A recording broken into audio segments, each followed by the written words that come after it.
Donald Trump. Charlie gives fury reaction to Trump's disturbing permanent Twitter ban. Let's take a look. Very big story tonight that's going to provoke an enormous battle. Twitter has canceled President Trump's Twitter account, citing, quote, the risk of further incitement of violence. This follows the temporary blocking of his account earlier this week, as well as a move by Facebook yesterday to ban President Trump's account, quote, indefinitely. President Trump's term ends in just 12 days. 74 million Americans voted for the incumbent, and many remain staunch supporters.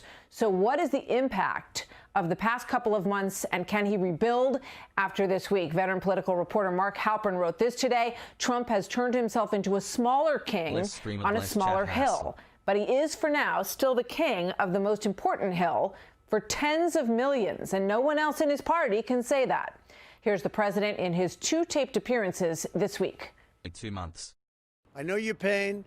I know you're hurt.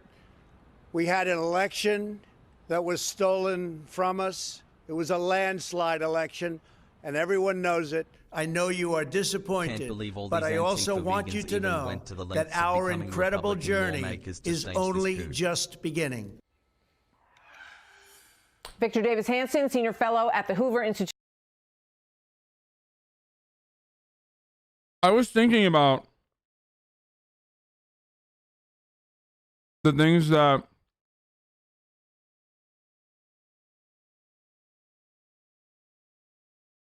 were said legitimate question. If Trump in that is video. facing a possible impeachment, would he not pardon all these people as a last middle finger? No, dude, he's not going to pardon these people. Dude, after this many years, do you still not understand how Donald Trump operates? He's not going to pardon some fucking random small business owner in Arkansas, dude. Can you go over Trump's best tweets? He doesn't fucking care about these people.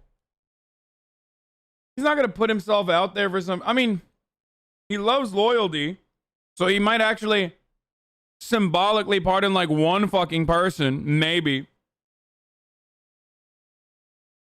But ultimately, like, the only people he's pardoned so far are operatives. People close to him. People have done stuff for him. Or rich people in general. The Blackwater guys you just have to ask. are directly related to the company Blackwater, that is owned and operated by Betsy DeVos's relative, Eric Prince. Steve Hilton, host of The Next Revolution, and Charlie Kirk, founder and president of Turning Point USA. Good to have all of you with us tonight, gentlemen. Charlie, I want to start with you, and I want to show everyone, because the president doesn't have a Twitter account anymore. Don Jr., his son, does, at least for now. We'll see how long that lasts. But let's take a look at what he tweeted, because I think it's important. He says, so the Ayatollah and numerous other dictatorial regimes can have Twitter accounts with no issue despite threatening genocide to entire countries and killing homosexuals, etc. But the president of the United States should be permanently suspended. Mao would be proud. Charlie, what do you think? Yeah, it's completely outrageous. It's predictable. Twitter has been kind of building up to this moment for... So, Maduro never fucking talked about how that guy has a small face. he needs to like execute homosexuals or anything like that, but Twitter didn't have a problem fucking banning his account. I didn't fucking hear from Charlie Kirk back then. Seems kind of one-sided, doesn't it? So strange. When that shit happened, like not a single fucking person said anything.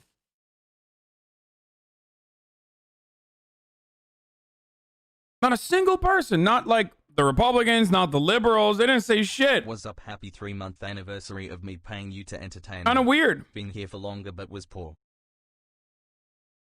And the fucking Ayatollah is not tweeting out like we need to murder gay people or some shit. Dumbass. Donald Trump is. Like there's literal fucking Nazis with blue check marks on this goddamn platform like Nick Fuentes. There are actual fucking Nazis like Nick Fuentes on Twitter with a blue check mark. And the reason why they didn't get banned, or maybe they got banned now, but didn't get banned until today, was because they didn't fucking literally say the Nazi shit. Donald Trump has incited violence using these platforms. That's the point. for a couple months now. In kind of a ironic turn of events, Twitter shouldn't be banning President Trump. They should be giving him a dividend of the stock. I mean, when Twitter was 4 or 5 years ago, Twitter was $18 a share. It closed at over $50 a share, large in part because President Trump made the platform relevant again. And this is a very, very disturbing. I mean, he's right about that. That's literally true. No. Donald Trump had a significant impact on Twitter becoming like as popular as it did. I can't talk about the stocks personally. There's so many more things that revolve around your stock price. Getting a dividend is ridiculous. He's exaggerating. And he's also grossly exaggerating Donald Trump's impact on Twitter, but it's not insignificant. I'm sorry. Donald Trump being on the platform and the way that he was on the platform certainly made Twitter more active. Like, PA Congress. Boomer moment. Love you. First of all, it's Twitter. Of course Twitter was huge. It wasn't like a tiny fucking website, guys. Yo. Twitter hasn't been able to figure out monetization since its inception, you understand? Part of the reason why the fucking stock prices were so shit was because of that. Because they just did not have a good advertising strategy. That changed over the course of 2016. But when we're talking about like Twitter being a more popular platform, Donald Trump played a role in that. Bots played a role in that too, but Donald Trump played a significant role in that as the individual person who was like blowing the fuck up on Twitter all the time. Like his Twitter takes became articles. It became the norm for like a politician to write some shit on Twitter. Why is that so hard to fucking admit? I don't get it. It's not because of him exclusively. I'm not saying that. But he's not entirely wrong when he says like Donald Trump had a significant impact on Twitter's success over the course of the past couple of years. Of course he did. You can disagree because it hurts your feelings because you can literally never hand it to Donald Trump on anything. I get it. He sucks ass.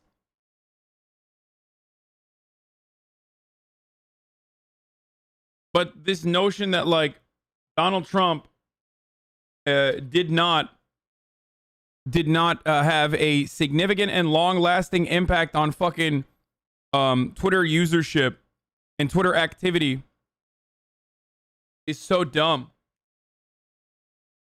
You're being delusional. Let's fucking go. Disturbing turn of events when the current president of the United States, as we are talking right now, is restricted from communicating to 88 million people. Some could argue could potentially be a national security risk. But even beyond this, this is... Okay, this part is insane. Here's what I gotta say about this. It's more of a national security risk that he has a fucking active Twitter account than not, you dumb fuck. What the fuck is wrong with you? You tiny-faced motherfucker. What are you saying? So no one told you life was going to be this way. He's the president. You think he's gonna... You think he can't just literally call up Sean Hannity while he's taking a fat diarrhea shit from his golden toilet over at the White House and immediately have access to like every fucking person on the planet if he wanted to? He's the president. What a stretch. What a fucking idiotic stretch. Donald Trump has ways to communicate with every single person.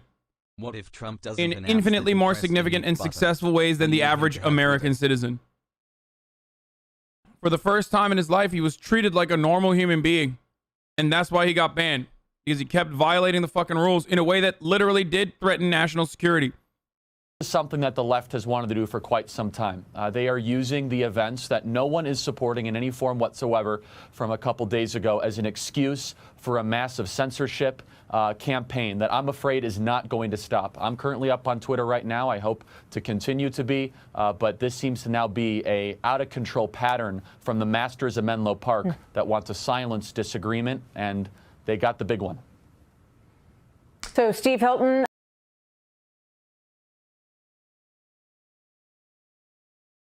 Is he banned? That'd be so funny if they banned him already. By the way, I just want to remind everybody that Charlie Kirk is talking about being silenced on the most popular nationally syndicated news show.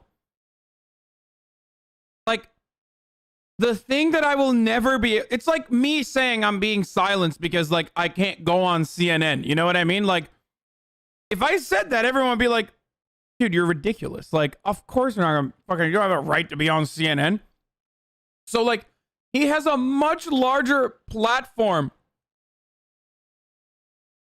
than I ever could have imagined to cry about how he is fearful of being silenced.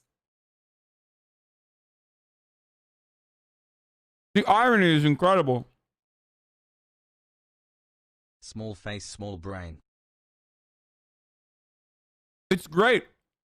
They write New York Times best-selling books about how the conservatives are being silenced. They Charlie go Kirk more on like silly jerk. every news show to talk about how the conservatives are being silenced. It's like, bitch, if you were silenced, I'm hearing your voice way too much. Perhaps you should be silenced for a little bit. Have you thought about shutting the fuck up? Twitter, you know, their argument is that the president incited the violence that we saw at the Capitol, and that this has given them the opportunity, I think they've wanted for some time, to pull the account down. Yeah, that's right. By the way, I am in Menlo Park. That's where I'm speaking to you from. Perhaps I should go down the road and complain directly myself. I think the issue here is that we can all agree that Twitter, Facebook, they're private companies. They can do what they want. They've clearly made a decision to weigh in on one side of the political argument. They are now clearly and unambiguously saying they are supporting the Democrats. They are anti-conservative, anti-Republican. That's what they've decided to do. Fine, they can do that. The problem is... I wish Democrats were like that.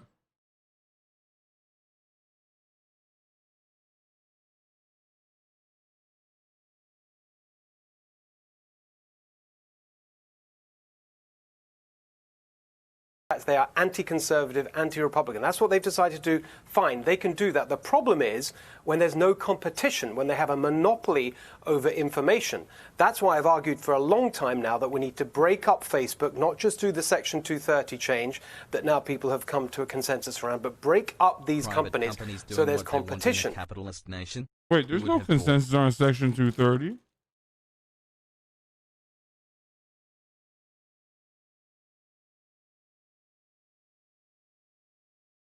Why is he just saying that? Unless the consensus on Section 230 is that, yeah, people think it's a horrible idea with disastrous consequences on free speech happening on platforms, then yeah, there is a consensus.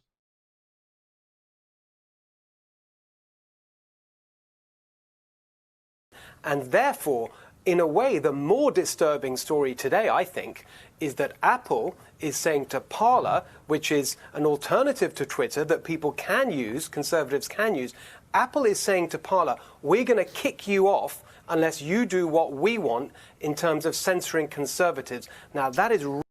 Dude, if you take ownership of the psychotic drivel that you see on Parler or on Gab as conservatives, then you deserve to get censored. I'm sorry. I'm gonna keep it 100, dude.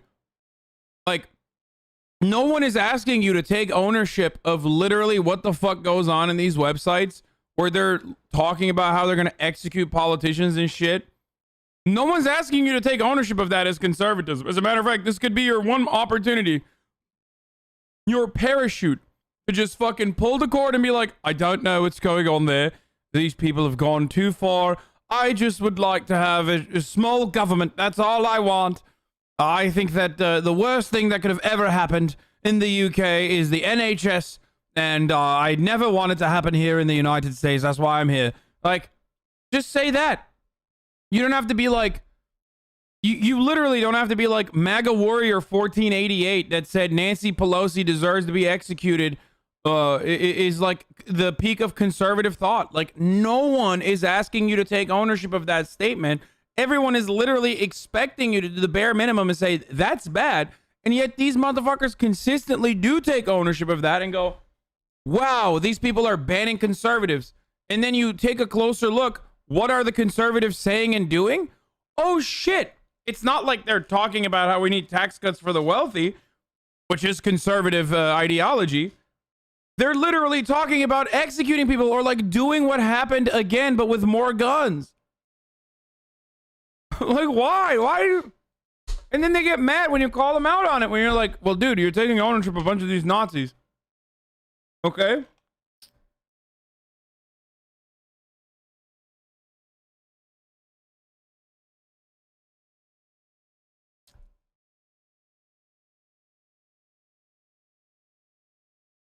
Hi.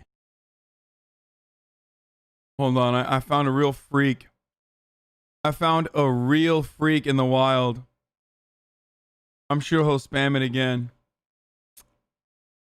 3 thanks Wait, for was the it this quality guy? content. No, he was just spamming 3 head. It's not this guy.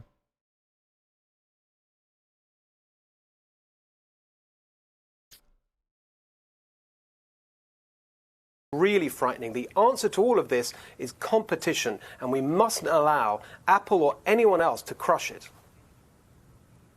Victor, what do you think about all this? And what do you think about the future of conservatism, of Trumpism in the United States? I think there's a reign of fear going on, Martha. I think people in Twitter and Facebook understand that with the Senate and the House and the presidency and the hard left in control, they want to preempt The hard left in control. Okay. It's great. Everyone is resettling back to, let me tell you something.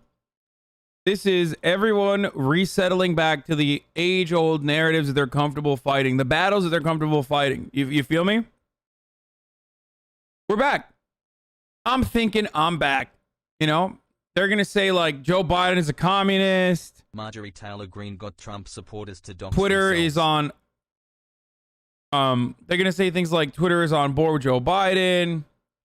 Twitter loves Joe Biden's level of communism. It's communist to ban truth teller MAGA warrior for saying I'm going to rub my, saying I want to fucking kidnap governors and shit. You know,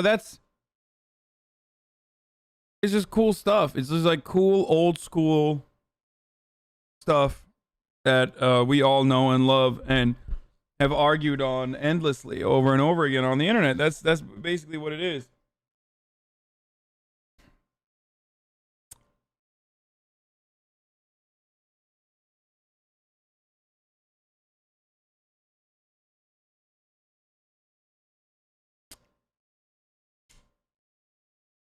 that danger, and they want to have a deal with the powers that be. They're afraid the left is going to be angry at them that they even let Trump express himself.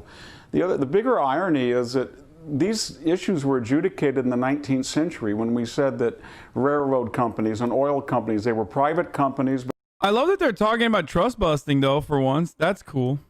But they used the public domain, and that people needed a railroad to get from one place to another, or they needed a telegraph to communicate with another, or a telephone.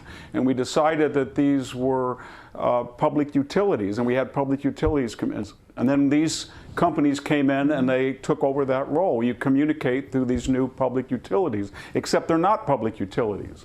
They're private companies, and they use their power for political and partisan agendas. And whether that's Google searches that are warped to reflect a predetermined result, or Twitter having no consistent policy. I mean, we're talking about Joe Biden's speech on race. Roz Simone, an African-American self-described warlord, took over an area of downtown Seattle. 4 people were shot. There was no police reaction. They ceded the territory, the autonomy of a Chapo's best take, or at least this was Will Menaker's best take, was comparing that siege to Chaz or Chop. Like if Chop is like the anarchist, the anarchists like getting together and trying to put like a organized protest. And by the way, the impact of it is also proportional in comparison to the actions. Like, anarchists get together and they do like basically fucking Burning Man in the middle of the city. Lasts for 2 weeks. Hi, Hasan. Yeah, it's already like a heavy crime area, if I'm not mistaken. From what I understand, there's like a lot of crime that happens there as well. So life happens in the same ways that it does in that area. And that experiment ends with a horrific disaster with the personal militia that they had created for security literally fucking executing black teenagers that were harming people in the area. Oh God.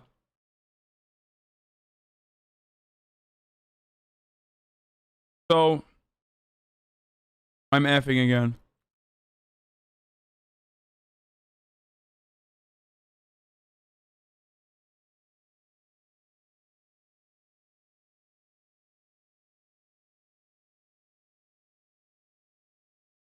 So annoying. Anyway.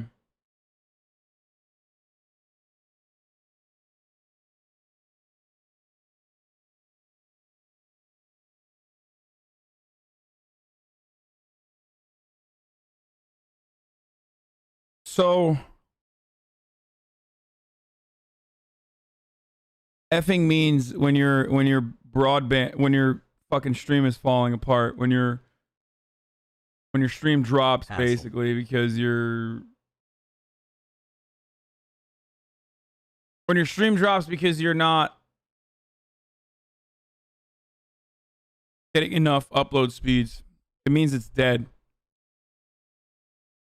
It comes from an old Call of Duty meme. Press F to pay respects. And every time I say F, people will start spamming it regardless.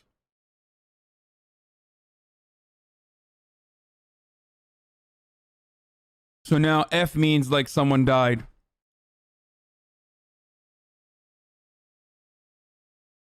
Explaining memes. Dude, I have like... Man, I have a lot of old people that watch me, guys. And normal people with like normal lives that don't fucking know all the intricate details of memes. When I'm doing political coverage to 42,000 people, there's clearly people that are Normans that normally have like real lives and girlfriends and boyfriends and like, you know, they pay their taxes and shit, like, and do buy groceries. Like, I gotta explain to them all the other dumbass shit that occupies space in our broken brains, so they know a little bit about the psychotic things that we say.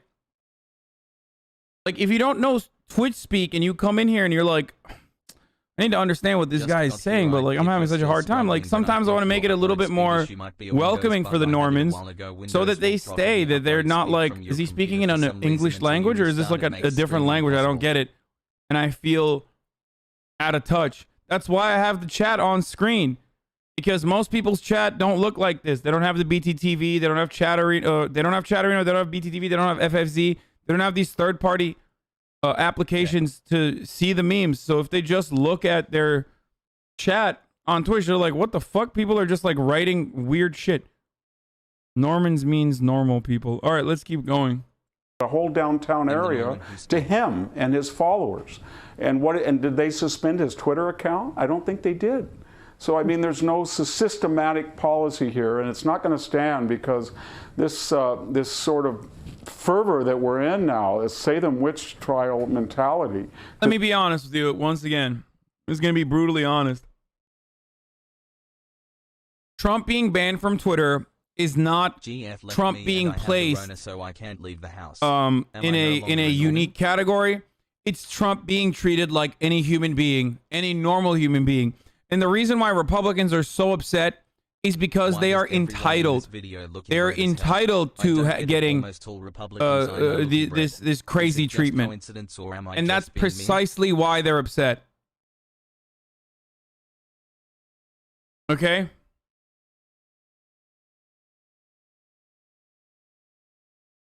That's it.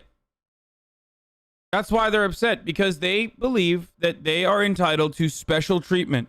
Privileged treatment as conservatives by virtue of being conservatives. They've been coddled their entire fucking lives, and they've been coddled by big tech for the most part.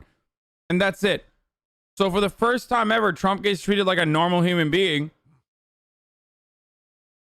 And everyone's like, this is literally 1984. Bitch, he's the president. It's not like he's going to jail. I wish he would. If he wants to tweet from jail, he can. For 2 years, crazy. That's my take. How far you've come, Has. Okay? The only reason why I'm happy about Trump getting fucking banned from Twitter is because it hurts his feelings and it upsets him. And it shows people like, you know, you can't get away with this shit. And it's not necessarily a bad deterrence. Chill the fuck out. We post about dumb shit on the platform all day.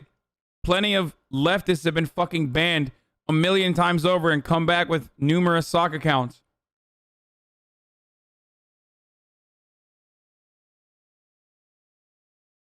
You don't hear them running around talking about how, oh my God, this is a violation of my First Amendment rights. It's so dumb.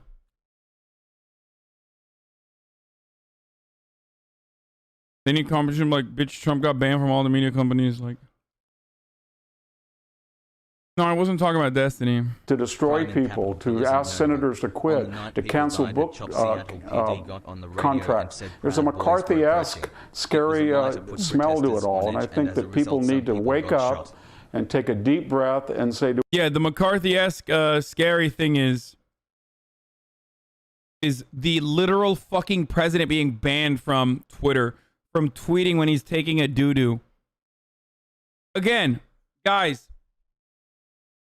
this is perhaps the best representation, perhaps the best example of how little fucks these people give. Do you understand? Like, politics is just symbolic for them. It's just team sports.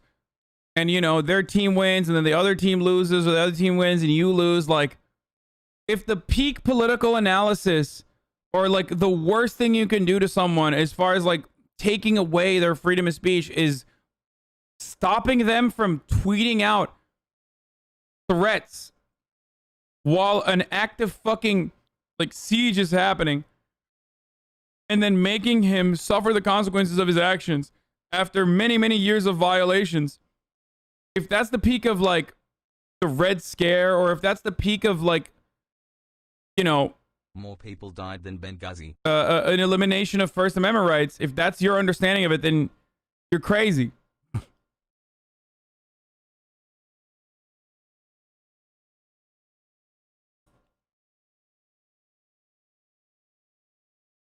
Love you, Hasan. It's like me saying my First Amendment rights are being violated by my ISP right now, or Twitch. It's like me saying Twitch is violating my First Amendment rights because their servers are fucking broken and my stream keeps cutting in and out. Did Charlie Kirk get fatter, or did his face somehow get Anyway, smaller? I gotta run a fucking ad now too. It's top of the hour. God damn, I'm in such a bad mood. I was in a great mood when I started this morning because, you know, I got some sunlight. I got to hang out with some people. And then, boom, fucking ruined. Day ruined. Literally ruined. Throw the whole day away out. Like, throw the whole day out now. Like, every fucking day, dude, I start, and every goddamn day, there's got to be another fucking problem. Every goddamn day. Just completely beyond my fucking control, outside of my hands. No, I don't even care about getting locked out. That was fine. It was fine. It was like being a human being. Whether it was forced upon me or not, I was still making the most of it. But this is fucking annoying.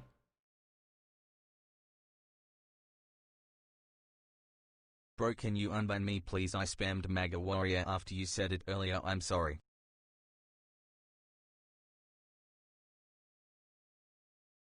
What? Anyways, top of the hour every hour where I run a 60-second ad break. Lil mid. If you would no longer want to see the ads with an ad-free broadcasting experience, all you need to do is subscribe. You can do it for $5 or you can do it for free with your Twitch Prime by connecting your Amazon Prime account to your Twitch account. Here's the 1-minute ad. Do we really want to turn the United States into, say, Massachusetts? Because that's where we're going. And these are the robber barons of the 19th century, and there was a progressive, ironic, a progressive movement that said, you know what, they're monopolies and their trust, and we've got to stop it. They've got too much concentrated power and wealth. And now the progressives are saying, let's give them more as long as they work for us. It's going to be interesting to see what happens to all of those people on Twitter, the ones that are left. A lot have already moved to Parler, but all of this is going to be unraveling. So about 30 seconds each to Charlie Kirk and Steve Hilton. The future of the party, is President Trump done? That's the question that Mark Halpern raised today. Charlie? No, and the MAGA doctrine that he has started is only going to continue to grow. You look at Iowa, Ohio, and Florida. Those used to be battleground states. Thanks to President Trump, those are deep red states. You've had some amazing leaders like Kristi Noem and Ron DeSantis be able to show leadership under this Trump movement. And philosophically, I believe he has changed the Republican Party for the better, ending the endless wars, renegotiating trade deals, challenging entrenched corporate interests, and giving a voice to workers across the country. Yeah, Steve Hilton, he could have focused on all of those things, on the accomplishments, you know, right after the election to try to lock in that legacy. But he has frittered away a lot of the last 2 months, a lot of people think, in a way that has been destructive to that legacy. Well, I think his supporters, in their millions, would agree with the way Charlie just put it. And that will endure way beyond the past 2 months or the next 2 months, because actually real power in politics is not the office you hold. Everyone loses that eventually. It's not even your policies. They'll be overturned. It's whether you change the way people think. President Trump did that in a big, big way, and that will endure for many, many years. Yeah, he gave voice to the way that a lot of people thought, and he did a lot of that on Twitter. So all of this is of a piece. Gentlemen, thank you very much. Good to